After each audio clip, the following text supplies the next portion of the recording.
দলীয় রাজনীতির প্রভাবগুলো শিক্ষাঙ্গনে এমনভাবে পড়ে যে সন্ত্রাসী কর্মকাণ্ড, র্যাগিং এবং মেধা অবমূল্যায়নের প্রথা এই দেশের মধ্যে কেমন যেন অঘোষিতভাবেই প্রতিষ্ঠিত হয়ে আছে। যখন যেই দল ক্ষমতায় যায় তাদের দলীয় গুন্ডাবাহিনী এমনভাবে শিক্ষাঙ্গনে নিজেদের আধিপত্য বিস্তার করতে চায় যার দ্বারা অনেক সময় মেধাবীরা বঞ্চিত হয় এবং দলের চাটুকার যারা তারাই শুধুমাত্র সুযোগ সুবিধা পায়।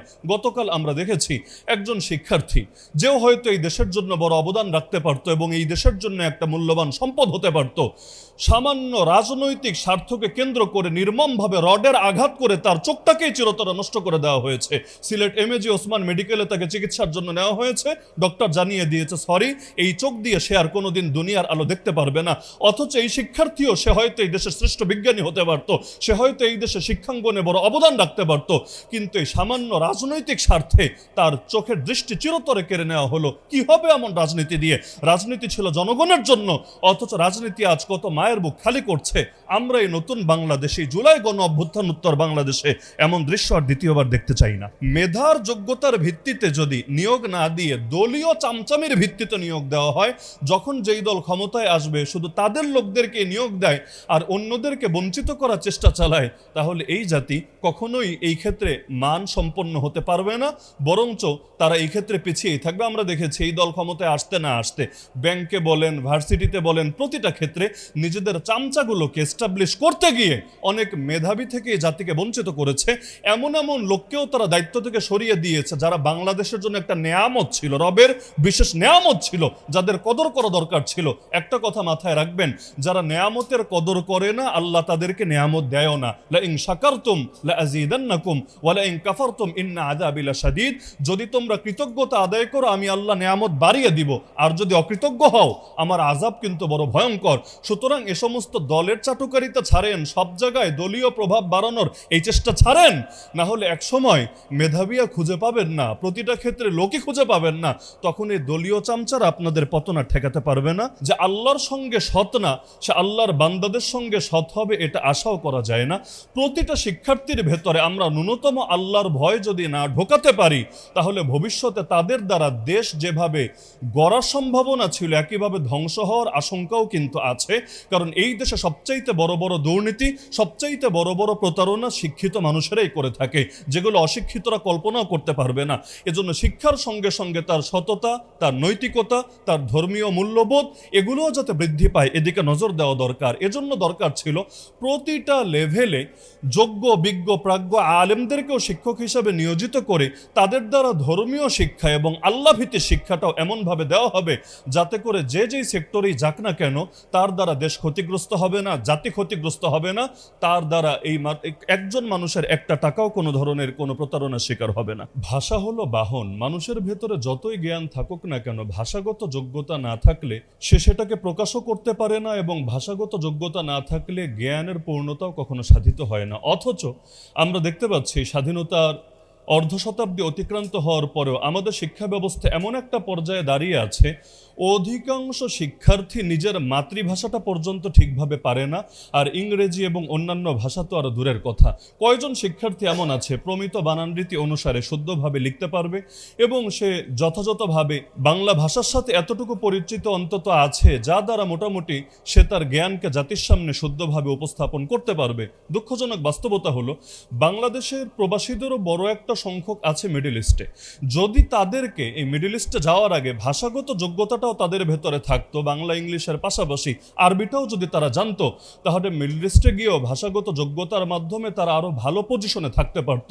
কিন্তু আমাদের মাননীয় একজন সংসদ সদস্য সংসদে দাঁড়িয়েও আরবি ভাষাটাও যাতে শিক্ষা দেওয়া হয় স্কুল কলেজে, এটা নিয়ে কথা বলার কারণে সেকুলারদের কেমন যেন লেজের মধ্যে আগুন ধরে গিয়েছে। তারা ট্রোল করতে শুরু করেছে, আরে সবাইরে যদি কোরআন হাদিসের মৌলবী বানিয়ে ফেলা হয় তাহলে জাতির কি হবে?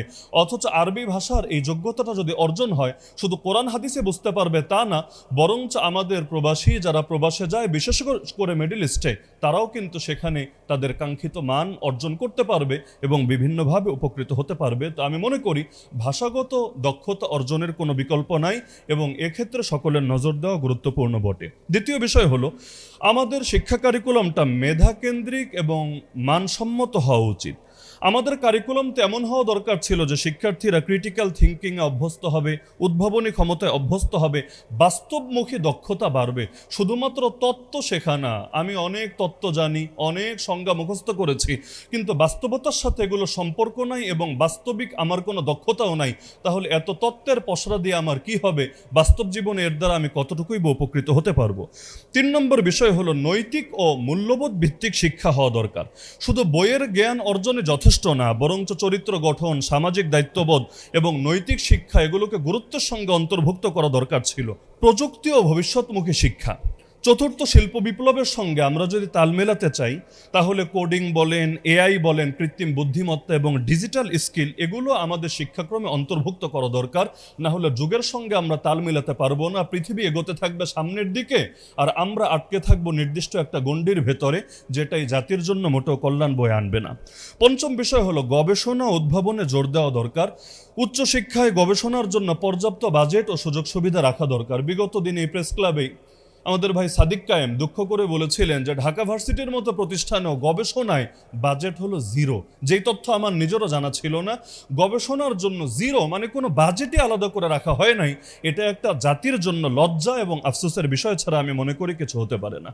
ষষ্ঠ বিষয় হলো মানসম্মত ও কারিগরি উপযোগী শিক্ষাক্রম হওয়া দরকার। আমাদের সমস্ত ক্ষেত্রে বাস্তব জীবনে কাজে লাগে, যেটা আমি আগেও পয়েন্টে এনেছি, এই ব্যাপারটাকে খুব বেশি করে ফোকাসে আনা দরকার এবং এক্ষেত্রে ভোকেশনাল শিক্ষাকে, কারিগরি শিক্ষাকে মূলধারা শিক্ষার মতো সমান গুরুত্ব, সামাজিক মর্যাদা দেওয়া, যাতে করে শিক্ষার্থীরা আত্মকর্মসংস্থান এবং আন্তর্জাতিক বাজারে কর্মসংস্থানের পর্যাপ্ত সুযোগ সুবিধা পায়। এরপর একটা গুরুত্বপূর্ণ বিষয় যেটা গতকালের একটা প্রেক্ষাপটকে সামনে রেখে বিশেষভাবে আমি আলোচনায় আনতে চাচ্ছি, শহর এবং গ্রামের শিক্ষা আর পাশাপাশি জেনারেল এবং মাদ্রাসা শিক্ষার বৈষম্য কবে দূর হবে একমাত্র আল্লাহই ভালো জানে, আমরা জানি না। গ্রামাঞ্চলে এখনো পর্যন্ত বহু শিক্ষা প্রতিষ্ঠান এমন আছে যেখানে অবকাঠামোগত উন্নয়নও নাই, আবার শিক্ষকদের মানও এটা উল্লেখযোগ্য পর্যায়ে নাই। আর মাদ্রাসা শিক্ষার ক্ষেত্রে একজন মাদ্রাসার প্রিন্সিপাল আমাদের মোশাররফ ভাই, তিনি তো আলোচনা করে গেলেন যে মাদ্রাসা শিক্ষার ক্ষেত্রেও দেখা যায় যে এখানে শিক্ষকদের মান যাতে ঠিক থাকে, পাশাপাশি অবকাঠামোগত ক্ষেত্রেও যাতে বৈষম্য না হয়, এটা নিয়ে এখনো পর্যন্ত আশাব্যঞ্জক কোনো পরিস্থিতি আমরা দেখতে পাচ্ছি না। জুলাই গণ অভ্যুত্থান উত্তর বাংলাদেশে এই বৈষম্য দূর হওয়া দরকার। পাশাপাশি দরিদ্র ও বিশেষ চাহিদা সম্পন্নদের জন্য বিশেষ সুযোগ রাখা দরকার। কত মেধা ঝরে যায় শুধুমাত্র এগুলোর যথাযথ পরিচর্যার অভাবে, অথচ দরিদ্রদের জন্য এবং বিশেষ চাহিদা সম্পন্ন যারা রয়েছে তাদের জন্য যদি আমরা বিশেষ পরিবেশ তৈরি করতে পারতাম, তাহলে এদের ভেতর থেকেও বড় বড় ব্যক্তি তৈরি হতো এবং এটা সম্ভব ছিল। পাশাপাশি আমি মনে করি ইন্ডাস্ট্রি এবং একাডেমিয়ার একটা মেলবন্ধন হওয়া দরকার। বিশ্ববিদ্যালয়গুলোর সাথে বিশেষ করে দেশি বিদেশি শিক্ষা প্রতিষ্ঠান ও ইন্ডাস্ট্রির সংযোগ তৈরি হওয়া দরকার, যাতে শিক্ষার্থীরা সরাসরি চাকরির বাজার ও গবেষণার কাজের জন্য প্রস্তুত হতে পারে। আর সর্বশেষ দুটো পয়েন্ট বলে আমি আমার আলোচনার ইতি টানবো। এর মধ্যে একটা হলো শিক্ষকদের মর্যাদা ও জীবনযাত্রার মান যতদিন উন্নত না হবে ততদিন পর্যন্ত আপনি শিক্ষা ব্যবস্থার যতই উন্নয়ন করতে চান স্বপ্নই থেকে যাবে, এটা কখনোই বাস্তবসম্মত হবে না। আমরা আমাদের কওমি ধারার মধ্যে এখন দেখতে পাচ্ছি ব্যাপকভাবে তরুণ মেধাবীরা শিক্ষকতা করা থেকে আগ্রহ হারিয়ে ফেলছে। আমাদের সিলেটের দৃশ্য যদি বলি, গণহারে তরুণ আলেমরাও বিদেশমুখী হয়ে যাচ্ছে। কেন? সে যখন দেখে আমি শিক্ষকতায় গেলে আমার নুন আনতে গেলে পান্তা ফুরাবে এমন এক অবস্থা, বেতনের পরিমাণও কম থাকবে, আবার 6 মাস 1 বছর বকেয়া থাকবে, সে চিন্তা করবে আমার কি দরকার এটার পেছনে ছুটে জীবনকে শেষ করা, আমি এর চাইতে বিকল্প কিছু ভাবি। আমাদের বাংলাদেশে শিক্ষকদের জন্য সম্মানজনক বেতন কাঠামো যদি নিশ্চিত করতে না পারি, তাহলে মেধাবীরা দিনকে দিন শিক্ষকতার পেশা থেকে আগ্রহ হারিয়ে ফেলবে এবং কেউ ব্যবসা বাণিজ্য, কেউ বিদেশ যাওয়া ইত্যাদি কাজের মধ্যে জড়াবে, যার পরিণতি কিন্তু পরবর্তী প্রজন্মের জন্য মোটেও ভালো হবে না। আর পদ্ধতিগত নিয়োগের ক্ষেত্রে একটা পরিবর্তন আনা দরকার। মেধার যোগ্যতার ভিত্তিতে যদি নিয়োগ না দিয়ে দলীয় চামচামির ভিত্তিতে নিয়োগ দেওয়া হয়, যখন যেই দল ক্ষমতায় আসবে শুধু তাদের লোকদেরকে নিয়োগ দেয় আর অন্যদেরকে বঞ্চিত করার চেষ্টা চালায়, তাহলে এই জাতি কখনোই এই ক্ষেত্রে মান সম্পন্ন হতে পারবে না, বরঞ্চ তারা এই ক্ষেত্রে পিছিয়েই থাকবে। আমরা দেখেছি এই দল ক্ষমতায় আসতে না আসতে ব্যাংকে বলেন, ভার্সিটিতে বলেন, প্রতিটা ক্ষেত্রে নিজেদের চামচাগুলোকে এস্টাবলিশ করতে গিয়ে অনেক মেধাবী থেকে এই জাতিকে বঞ্চিত করেছে। এমন এমন লোককেও তারা দায়িত্ব থেকে সরিয়ে দিয়েছে যারা বাংলাদেশের জন্য একটা নেয়ামত ছিল, রবের বিশেষ নেয়ামত ছিল, যাদের কদর করা দরকার ছিল। একটা কথা মাথায় রাখবেন, যারা নেয়ামতের কদর করে না, আল্লাহ তাদেরকে নেয়ামত দেয়ও না। লা ইন শাকারতুম লা আযীদান্নাকুম ওয়া লা ইন কাফারতুম ইন্না আযাবি লাশাদীদ, যদি তোমরা কৃতজ্ঞতা আদায় করো আমি আল্লাহ নেয়ামত বাড়িয়ে দিব, আর যদি অকৃতজ্ঞ হও আমার আযাব কিন্তু বড় ভয়ঙ্কর।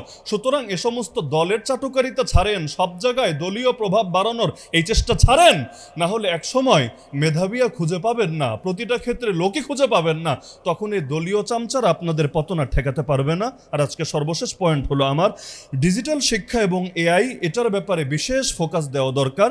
ই লার্নিং অবকাঠামো হওয়া দরকার। সারা দেশে যত শিক্ষা প্রতিষ্ঠান আছে, মাদ্রাসা হোক স্কুল হোক, এগুলোতে হাই স্পিড ইন্টারনেট এবং কম্পিউটার ল্যাব স্থাপন করা দরকার, এবং কৃত্রিম বুদ্ধিমত্তা বা এআইকে শিক্ষায় ইতিবাচকভাবে ব্যবহার করার গাইডলাইন ও ট্রেনিং প্রদান করা দরকার। আমরা দেখতে পাচ্ছি আমাদের যে নতুন জেনারেশন জেনজি, যদি আমি তাদের কথা বলি, এখন তো সবার হাতে হাতে মোবাইল, সবাই নেট চালায়, কিন্তু এটার ক্ষেত্রে যদি শিক্ষাঙ্গন থেকে সে কোনো তারবিয়াত না পায়, সে কোনো প্রশিক্ষণ না পায়, তাহলে এটা কারো জীবনও গড়ে দিতে পারে, কারো জীবনটাকে ধ্বংস করে দিতে পারে।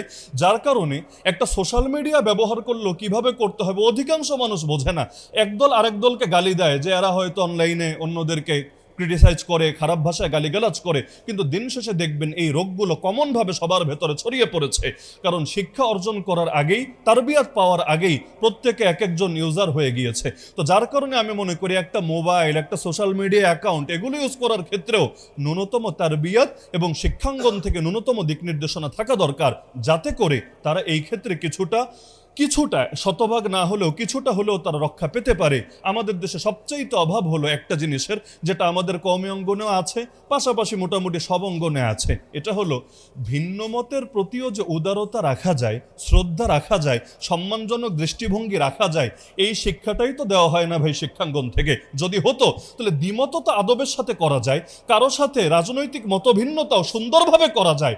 মুসলমান তো সেই জাতি ছিল যাদেরকে দেখে কাফেররাও শিখবে, অথচ আমরা এখন এমন জাতি হয়েছি কাফেররা আমাদেরকে দেখে ইসলাম কি শিখবে, উল্টো তারা আফসোস করবে। আর এটা যদি হয় মুসলমানের চরিত্র, নাউজুবিল্লাহ, আমাদের আর মুসলমান হওয়ার দরকার নেই। সুতরাং একটা মুসলিম জাতি তাদের মূল্যবোধ, তাদের শিক্ষা দীক্ষা, তাদের সংস্কৃতি প্রতিটা ক্ষেত্রে ন্যূনতম একটা ছাপ থাকা দরকার, যেটা দেখে সকলে শিখবে। মনে রাখতে হবে আমরাই ছিলাম শ্রেষ্ঠ জাতি। যতদিন পর্যন্ত নিজেদের শ্রেষ্ঠত্ব ধরে রাখতে নিজেরা সচেষ্ট না হব, আল্লাহ রাব্বুল আলামিনের সাহায্য আমরা পাবো না। ইন্নাল্লাহা লা ইউগাইয়িরু মা বিকওমিন হাত্তা ইউগাইয়িরু মা বিআনফুসিহিম, নিশ্চয়ই আল্লাহ কোন জাতির অবস্থা ততদিন পরিবর্তন করেন না যতদিন না তারা নিজেরা নিজেদের অবস্থা পরিবর্তন করে। আল্লাহ তাআলা আমাদেরকে এই জুলাই গণ অভ্যুত্থান উত্তর বাংলাদেশে আমাদের শিক্ষা ব্যবস্থাকে ঢেলে সাজানোর তৌফিক দান করুন, এবং সকল দলীয় সংকীর্ণতার ঊর্ধ্বে উঠে আমাদের শিক্ষাঙ্গনগুলোকে আন্তর্জাতিক পরিমণ্ডলেও গ্রহণযোগ্য হতে পারে এই মানে পৌঁছানোর তৌফিক দান করুন। আমিন। ওয়া মা আলাইনা ইল্লাল বালাগুল মুবিন। আসসালামু আলাইকুম ওয়া রাহমাতুল্লাহি ওয়া বারাকাতুহু।